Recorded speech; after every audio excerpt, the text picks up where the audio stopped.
નમસ્તે વિદ્યાર્થી મિત્રો. ધોરણ 12 ચેપ્ટર 12 સુરેખ આયોજન એનો લેક્ચર નંબર 1, પરંતુ લેક્ચર 0 એટલે કે આના માટેનું જરૂરી પૂર્વ જ્ઞાન તે લેક્ચર 0માં આપણે શીખ્યા હતા. 12મું ચેપ્ટર આમ તો JEE માટે આમાંથી 99% પ્રશ્ન આવતો નથી, પરંતુ ગુજરાત બોર્ડમાં આની અંદર 3 MCQ અને 3 માર્કનો એક દાખલો એમ કહીને કુલ 6 માર્કનું ગુજરાત બોર્ડમાં પૂછાય છે. આ ચેપ્ટર સુરેખ આયોજનની પ્રાથમિક માહિતી સૌ પ્રથમ મેળવીએ તો આપણે વ્યવહારમાં એવા ઘણા બધા પ્રશ્નો છે કે જેની અંદર મહત્તમ નફો કે ઉત્પાદન અથવા ન્યૂનતમ ખર્ચ કે વપરાશ જેવા પ્રશ્નો ઉત્પન્ન થતા હોય તો આવા પ્રશ્નોને આપણે ઇષ્ટતમપણાના પ્રશ્નો કહેવાય છે. ઇષ્ટતમ એટલે મહત્તમ કે ન્યૂનતમ મૂલ્ય, એનું એક સંયુક્ત નામ જેને ઇષ્ટતમ કહેવાય છે. આવા ઇષ્ટતમપણાના પ્રશ્નોને આપણે સુરેખ આયોજનના પ્રશ્નો કહેવાય છે. આવા સુરેખ આયોજનના પ્રશ્નો એટલે કે જેમાં મહત્તમ કે ન્યૂનતમ કિંમત મેળવવાની હોય એવા પ્રશ્નો. મોટા ભાગના વ્યવહારના તમામ ક્ષેત્રો જેવા કે તબીબી ક્ષેત્ર, શિક્ષણ ક્ષેત્ર, ઉર્જા નિયમન, પરિવહનનું સંચાલન, લશ્કરી સંચાલન એવા દરેક ક્ષેત્રે આવા પ્રશ્નોનો ઉપયોગ થાય છે. હવે એક ઉદાહરણ જોઈએ. ઉદાહરણ તરીકે ફર્નિચરનો એક વેપારી ફક્ત 2 જ વસ્તુઓ ટેબલ અને ખુરશીનું વેચાણ કરે છે. તેની પાસે રોકાણ કરવા માટે 50,000 રૂપિયા છે અને વધુમાં 60 નંગનો સંગ્રહ કરી શકાય તેટલી જગ્યા છે. એક ટેબલની કિંમત 2500 રૂપિયા જ્યારે ખુરશીની કિંમત 500 રૂપિયા છે, જેનો અંદાજ એવો છે કે એક ટેબલના વેચાણથી 250 રૂપિયા અને એક ખુરશીના વેચાણથી 75 રૂપિયા નફો મેળવી શકાય. તેને એ જાણવું છે કે મહત્તમ નફો મેળવવા માટે તેની પાસેની મૂડીથી તેને કેટલા ટેબલ અને ખુરશી ખરીદવા જોવે. અહીં આ પ્રશ્ન જોઈને તમને એવું લાગતું હશે કે આ ચેપ્ટર સાયન્સને લગતું નથી, પરંતુ કોમર્સ અથવા MBA એટલે કે માસ્ટર બિઝનેસ ઓફ એડમિનિસ્ટ્રેશનના દરેક ક્ષેત્રમાં આ ચેપ્ટર ખૂબ જ કામનું છે. આપણે સાયન્સવાળા કહેવાય એટલે આપણને આવડવું તો જોવે જ.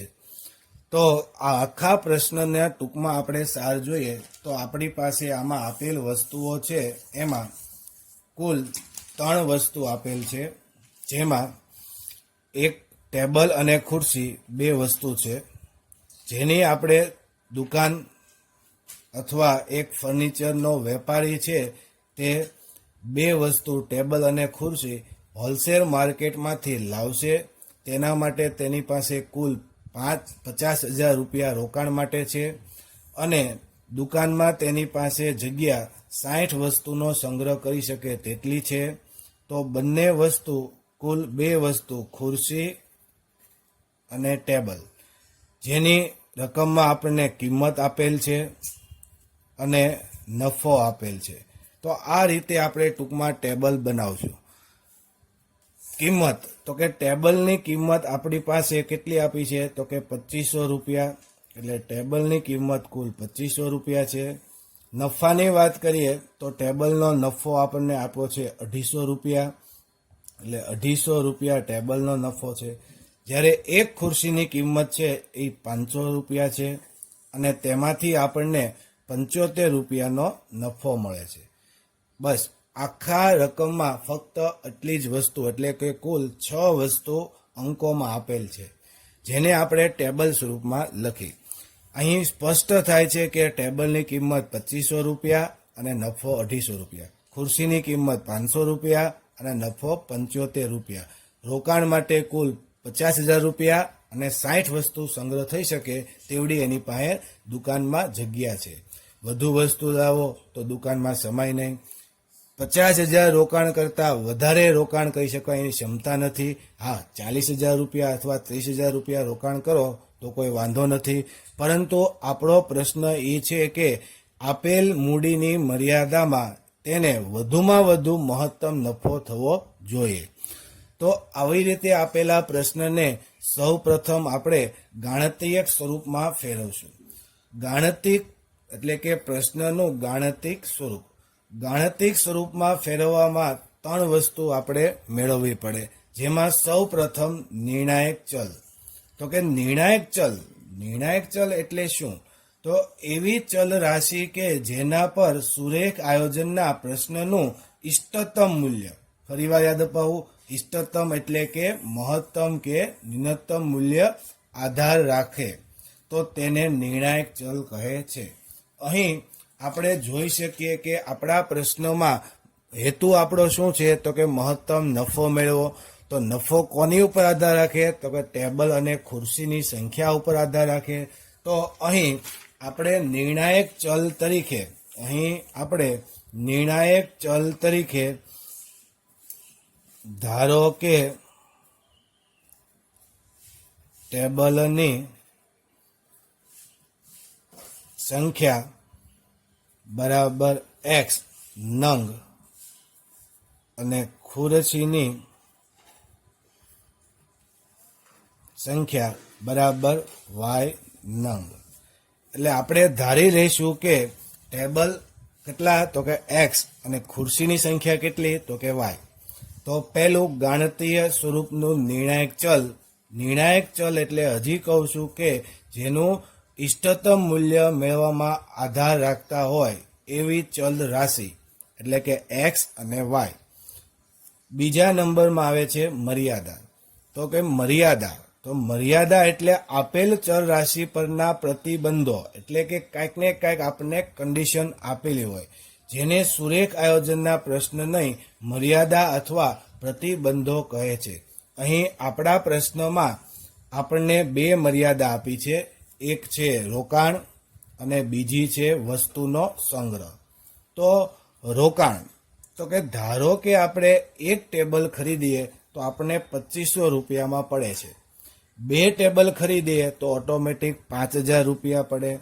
તો અહીં આપણે x ટેબલ ધારેલા હોવાથી ટેબલની કુલ કિંમત 2500x થશે.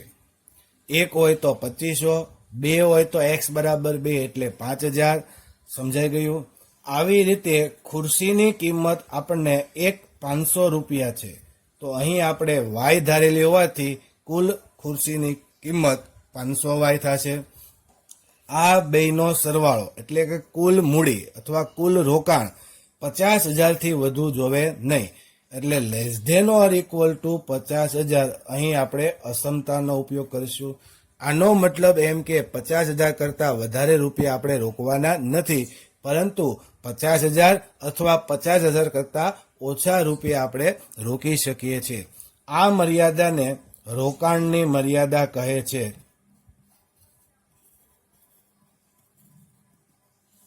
આ સુરેખ અસમતા છે.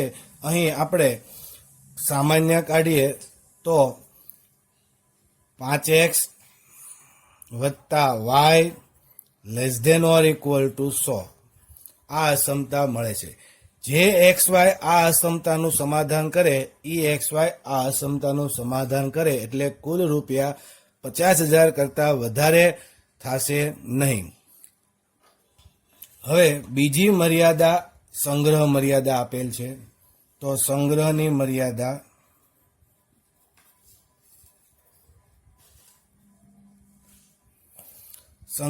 મર્યાદાની વાત કરીએ તો અહીં કુલ જગ્યા આપણી પાસે 60 વસ્તુથી વધારે સમાઈ શકે તેટલી નથી.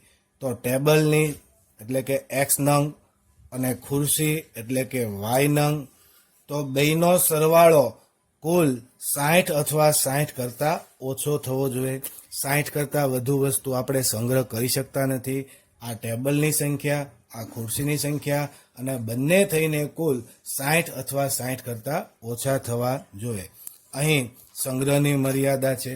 હવે એક મર્યાદા જે દરેક દાખલામાં આપણને જોવા મળશે જેને આપણે અંદરૂણ મર્યાદા કહીશું. અંદરૂણ મર્યાદા એટલે કે અહીં આપણે ધારેલ ચલ નિર્ણાયક ચલ એટલે કે x અને y ટેબલની સંખ્યા દર્શાવે, જે કોઈ દી ઋણ હોઈ શકે નહીં. એટલે x greater than or equal to 0 અને y greater than or equal to 0. આ દરેક દાખલામાં અંદરૂન મર્યાદા આપણને મળશે. તો અહીં આપેલ ઉદાહરણમાં કુલ 3 મર્યાદા છે. એક રોકાણની મર્યાદા, એક સંગ્રહની મર્યાદા અને એક અંદરૂણ મર્યાદા.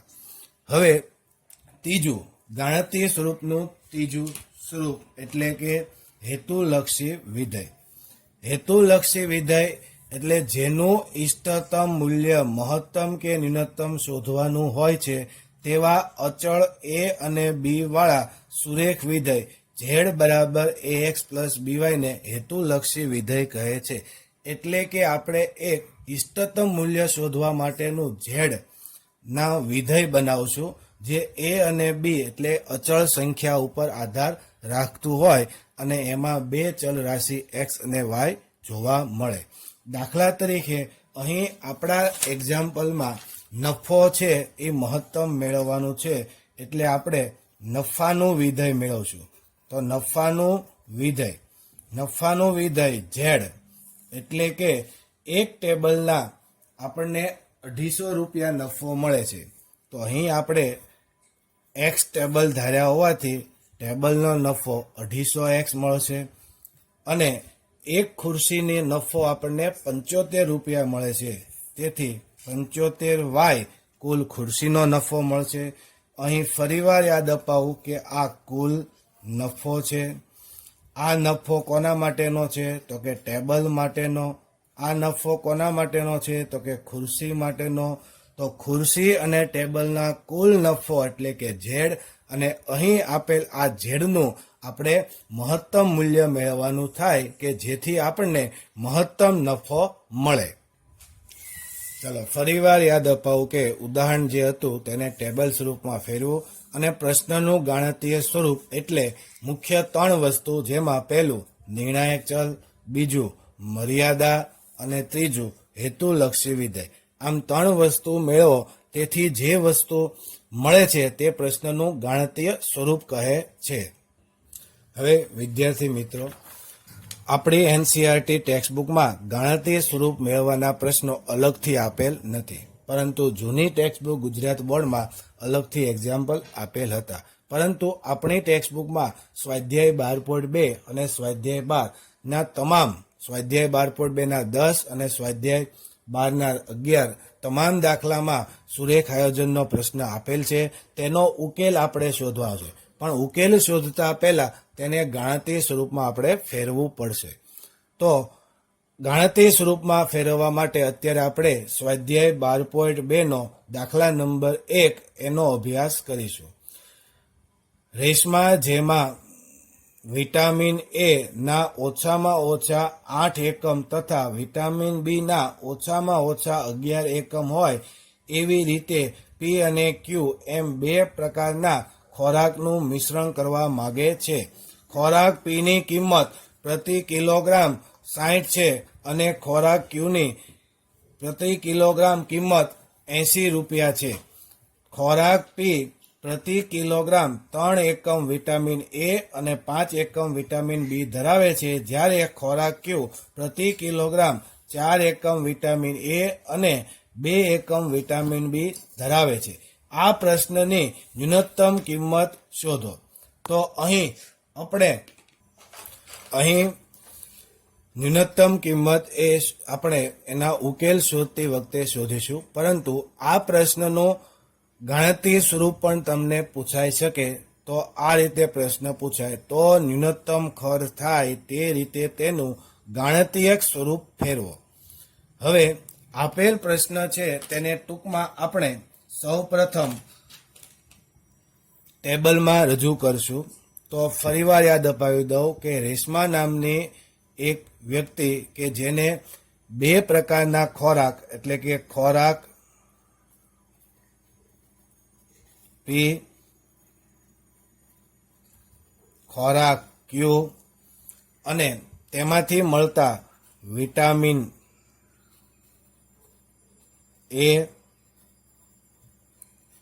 ને વિટામિન બી અને એની કિંમત એટલી વસ્તુ આપણે પ્રશ્નમાં આપેલ છે.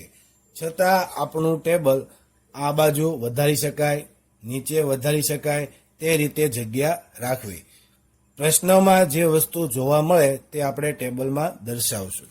તો સૌ પ્રથમ પ્રશ્નમાં આપણને ઓછામાં ઓછા રેશમાને ઓછામાં ઓછા 8 એકમ વિટામિન એ અને 11 એકમ વિટામિન બી ની જરૂર છે. તો વિટામિન એમાં ઓછામાં ઓછા 8 એકમ વિટામિન એ અને 11 એકમ વિટામિન બી ની જરૂર છે. પી અને ક્યુ એમ બે પ્રકારના ખોરાકના મિશ્રણ કરવા માંગે છે. પીની કિંમત પ્રતિ કિલોગ્રામ પ્રતિ કિલોગ્રામ 60 રૂપિયા અને ક્યુની કિંમત 80 રૂપિયા છે. એટલે ક્યુ ખોરાકની કિંમત 80 રૂપિયા. ખોરાક પીમાં પ્રતિ કિલોગ્રામ 1 કિલોગ્રામમાંથી તે 3 એકમ વિટામિન એ અને 5 એકમ વિટામિન બી, એટલે 3 એકમ વિટામિન એ અને 5 એકમ વિટામિન બી ખોરાક પીમાંથી મળે છે. જ્યારે ખોરાક ક્યુમાંથી 4 એકમ વિટામિન એ અને 2 એકમ વિટામિન બી મળે છે. આપેલો તમામ પ્રશ્નને આપણે ટેબલ સ્વરૂપમાં દર્શાવ્યું. હવે આપણો હેતુ ન્યૂનતમ ખર્ચ કરવાનો. તો ન્યૂનતમ ખર્ચ છે એ કોની ઉપર આધાર રાખે મિત્રો? તો કે ખોરાક પી અને ખોરાક ક્યુ કેટલા હું કિલોગ્રામ લાવું. તો અહીં નિર્ણાયક ચલ તરીકે ધારો કે ખોરાક પી બરાબર એક્સ કિલોગ્રામ અને ખોરાક ક્યુ બરાબર વાય કિલોગ્રામ. તો જેને આપણે નિર્ણાયક ચલ કહીશું. હવે ગણતરીય સ્વરૂપના બીજું એટલે કે મર્યાદા. તો અહીં જોઈ શકાય છે કે મર્યાદામાં વિટામિન એ અને વિટામિન બી ની ઓછામાં ઓછી જરૂરિયાત આપણને આપેલ છે. આ ઓછામાં ઓછી જરૂરિયાત છે. જો આની કરતાં વધુ વિટામિન મળે તો શરીરને નુકસાન થતું નથી, પણ ઓછામાં ઓછીનો મતલબ જો 8 એકમ તો આપણે માંદા પડી શકીએ. તો અહીં વિટામિન એ આપણી મર્યાદા છે. તો સૌ પ્રથમ ખોરાક પી 1 કિલોગ્રામમાંથી 3 એકમ વિટામિન એ મળે છે. તો અહીં આપણે ખોરાક પી બરાબર એક્સ કિલોગ્રામ ધારેલ છે. 1 કિલોગ્રામમાંથી 3 એકમ, 2 કિલોગ્રામમાંથી 6 એકમ. તો એક્સ કિલોગ્રામમાંથી વિટામિન એ કેટલું મળે? તો કે 3x. હવે ખોરાક ક્યુમાંથી વિટામિન જોઈએ. તો ખોરાક ક્યુમાં 1 કિલોગ્રામમાંથી 4 એકમ, 2 કિલોગ્રામમાંથી 8 એકમ. તો અહીં વાય કિલોગ્રામમાંથી કેટલું મળે? તો કે 4y એકમ. અહીં બંનેનો સરવાળો કરતા કુલ વિટામિન એ ની સંખ્યા મળે. તો વિટામિન એ છે એ ઓછામાં ઓછું 8 એકમ મળવું જોઈએ. તો એનો મતલબ 8 કરતાં ઓછું મળે તો ચાલે નહીં. એટલે greater than or equal to 8. એટલે અહીં greater than or equal to અસમતાનો ઉપયોગ કરીશું. આ વિટામિન એની મર્યાદા છે. તેવી જ રીતે વિટામિન બી માટે જોઈ શકાય છે કે ખોરાક પીમાંથી 5 એટલે કે 5x વત્તા ખોરાક ક્યુમાંથી મળતા વિટામિન બી 1 કિલોગ્રામ 2 હોય તો વાય કિલોગ્રામમાં 2y અને ઓછામાં ઓછે કેટલી જરૂરિયાત છે? તો કે 11 એકમની. તો એટલે 11 એકમ કરતાં વધુ એની કરતાં ઓછા હોવા જોઈએ નહીં. અને ત્રીજી મર્યાદા જે આપણે વાત કરી અંદરૂન મર્યાદા, આ વિટામિન બી માટે છે. અંદરૂણ એટલે કે x greater than or equal to 0, y greater than or equal to 0. કહી શકાય કે ખોરાક પી અને ખોરાક ક્યુ એક્સ કિલોગ્રામ અને વાય કિલોગ્રામ જે કોઈ દી ઋણ હોઈ શકે નહીં. હવે આપણે હેતુલક્ષી વિધેયની વાત કરીએ. તો હેતુલક્ષી વિધેય, તો અહીં આપણો હેતુ છે ન્યૂનતમ ખર્ચ, એટલે ખર્ચનું વિધેય બનાવવું પડશે. તો ખર્ચ માટેનું વિધેય તો ઝેડ, તો વિટામિનની વાત નહીં પણ ખોરાક પી કેટલા રૂપિયા 1 કિલોગ્રામના છે? 60 રૂપિયા. કેટલા લીધા છે આપણે? X kilogram. 1 કિલોગ્રામના 60, 2 કિલોગ્રામના 120. તો એક્સ કિલોગ્રામના 60x રૂપિયા થાય. અને એવી જ રીતે વાય કિલોગ્રામના એટલે ખોરાક ક્યુના 80 રૂપિયા હોય તો તો 80y. આ ખોરાક P અને આ ખોરાક Q ની આપણને કિંમત મળી અને બેયનો સરવાળો એટલે કે કુલ કિંમત, અને કુલ કિંમત એટલે કે આપણો ખર્ચ જે ન્યૂનતમ બનાવવાનો છે, એટલે આ ઝેડ હેતુલક્ષી વિધેય કે જેનું આપણે ન્યૂનતમ કિંમત મેળવવાનું છે. તેથી આપેલા પ્રશ્નનું ગાણિતીય સ્વરૂપ એટલે કે 3 વસ્તુ નિર્ણાયક ચલ, મર્યાદા અને હેતુલક્ષી વિધેય. આટલું મળ્યા પછી આપણે ગ્રાફ ઉપરથી આનો ઉકેલ શોધીશું.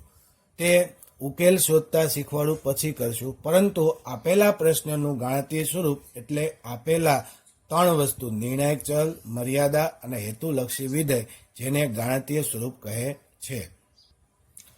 હવે સ્વાધ્યાય 12.2 દાખલા નંબર 2 ફરી એક ઉદાહરણ લેવી. એક પ્રકારની કેક બનાવવા માટે 200 ગ્રામ લોટ અને 25 ગ્રામ મલાઈની જરૂર પડે છે, જ્યારે બીજા પ્રકારની કેક બનાવવા માટે 100 ગ્રામ લોટ અને 50 ગ્રામ મલાઈની જરૂર પડે છે. 5 કિલોગ્રામ લોટ અને 1 કિલોગ્રામ મલાઈમાંથી વધુમાં વધુ કેટલી કેક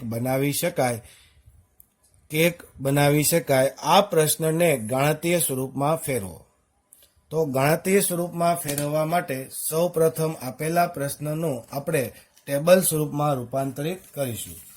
ટેબલમાં જોઈ શકાય છે કે 2 પ્રકારની કેક છે, એટલે ટેબલની અંદર કેક 1 અને કેક 2, અને એને બનાવવા માટે 2 વસ્તુ લોટ અને મલાઈ. તો આપેલ પ્રશ્નમાં 200 ગ્રામ લોટ અને 25 ગ્રામ મલાઈની જરૂર પડે કયા પ્રથમ પ્રકારની કેકમાં? એટલે પ્રથમ કેકમાં 200 ગ્રામ લોટ અને 25 ગ્રામ મલાઈની જરૂર પડે છે, જ્યારે બીજા પ્રકારની કેક બનાવવા માટે 100 ગ્રામ લોટ અને 50 ગ્રામ મલાઈની જરૂર પડે છે. અહીં પ્રશ્નમાં આપેલ છે કે આની સિવાયની અન્ય પદાર્થોની કોઈ તંગી નથી, એટલે બીજા બધા પદાર્થો હાજર જ છે, પરંતુ આપણે કેક બનાવવા માટે ફક્ત અત્યારે 2 વસ્તુ લોટ અને મલાઈની વાત કરવાની છે. તો અહીં લોટ ગ્રામમાં આપેલ છે, પરંતુ અહીં કુલ હાજર સ્ટોકમાં 5 કિલોગ્રામ આપેલ છે, તો અહીં 5 કિલોગ્રામ લખાય નહીં. અહીં આપણને ગ્રામ આપેલ છે, આ પણ ગ્રામ છે, તો અહીં કિલોગ્રામ લખી શકાય નહીં. બધી જ રાશિ એક જ એકમમાં હોવી જોવે, તે ખાસ ધ્યાન રાખજો. તો અહીં 5 કિલોગ્રામની જગ્યાએ 5000 ગ્રામ લખશું, અને 1 કિલોગ્રામ મલાઈની જગ્યાએ 1 કિલોગ્રામ મલાઈની જગ્યાએ 1000 ગ્રામ મલાઈ લખશું. તેથી આપણને બધી વસ્તુ ગ્રામમાં મળે. તો વિદ્યાર્થી મિત્રો, બસ દાખલામાં આટલી જ વસ્તુ છે, ખાલી કેક બનાવવાની છે. લોટ અને મલાઈ જેટલી જરૂરિયાત છે એટલી આપેલી છે, અને કુલ લોટ આપણી પાસે 5000 ગ્રામ અને 1000 ગ્રામ મલાઈ છે. તેમાંથી વધુમાં વધુ આપણે કેક બનાવી છે. તો નિર્ણાયક ચલ કોણ આવશે? તો કે વધુમાં વધુ કેક બનાવી, એટલે ધારો કે કેક 1ની સંખ્યા.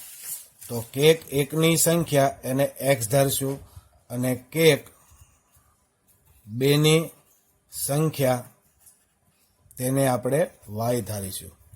કેક 2ની સંખ્યા તેને આપણે y ધારીશું.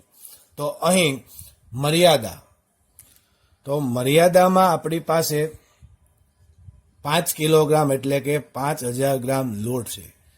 એક પ્રકારની કેક બનાવવા માટે 200 ગ્રામ લોટ જરૂર પડે છે. અત્યારે આપણે કેટલી કેક બનાવી છીએ? તો કે x. તો એનો મતલબ એમ થયો કે આપણે 200x આ લોટની જરૂર છે. જ્યારે બીજા પ્રકારની કેક બનાવવા માટે 100 ગ્રામ લોટ, તો આપણે બીજા પ્રકારની કેક કેટલી બનાવી છીએ? y. તો એના માટેનો લોટ એટલે 100y ગ્રામ, અને કુલ less than or equal to કેટલો લોટ છે આપણી પાસે? તો કે 5000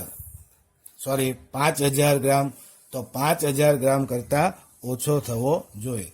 અહીં અસમતામાંથી સામાન્ય નીકળતા આપણને 100 સામાન્ય કાઢીએ એટલે 2x વત્તા y less than or equal to 50. તો આ જે અસમતા છે એ કોની મર્યાદા છે અથવા કયા માટે છે? તો કે લોટ માટે. તેવી જ રીતે બીજી મર્યાદા મલાઈની આપેલી છે. તો મલાઈ માટે આપણી પાસે એક પ્રકારની કેક બનાવવા માટે 25 ગ્રામ, તો કુલ આપણે 25x મલાઈની જરૂર પડે. તેવી જ રીતે એક પ્રકારની કેક બનાવવા માટે 50 ગ્રામ મલાઈ જોવે. તો કેટલી સંખ્યામાં કેક બનાવીએ છીએ? તો કે y, તો આપણે 50y મલાઈની જરૂર પડે. તે કુલ આપણી પાસે હાજર સ્ટોકમાં 1000 ગ્રામ મલાઈ છે તેમાંથી બનાવવાની છે. એની કરતાં વધારે આપણે 1000 કરતાં વધારે ગ્રામનો ઉપયોગ કરી શકતા નથી. ઓછો ઉપયોગ કરો તો ચાલે, મલાઈ પડી રહે તો પણ ચાલે, પણ ધ્યાન એ રાખવાનું છે કે આપણે વધુમાં વધુ બંનેના કોમ્બિનેશનથી કેક બનાવી જ શકવા જોઈએ. અહીં આપણે 25 સામાન્ય લેશું તો આપણને x વત્તા 2y less than or equal to 40 મળશે. આ જે મર્યાદા છે તે મલાઈ માટેની મર્યાદા છે. અને મિત્રો આપણે વાત થઈ તે પ્રમાણે અંદરૂણ મર્યાદા જે દરેક દાખલામાં આવશે, કારણ કે કેકની સંખ્યા કોઈ દી ઋણ હોઈ શકે નહીં. એટલે x greater than or equal to 0 અને y greater than or equal to 0. આમ આપણને કુલ 3 મર્યાદા મળે છે, અંદરૂણ, લોટ અને મલાઈ માટે. હવે હેતુલક્ષી વિધેયની વાત કરીએ તો હેતુલક્ષી, તો આપણો હેતુ શું છે? તો કે વધુમાં વધુ કેક બનાવી. તો કેકની સંખ્યા એ જ આપણો હેતુ થયો.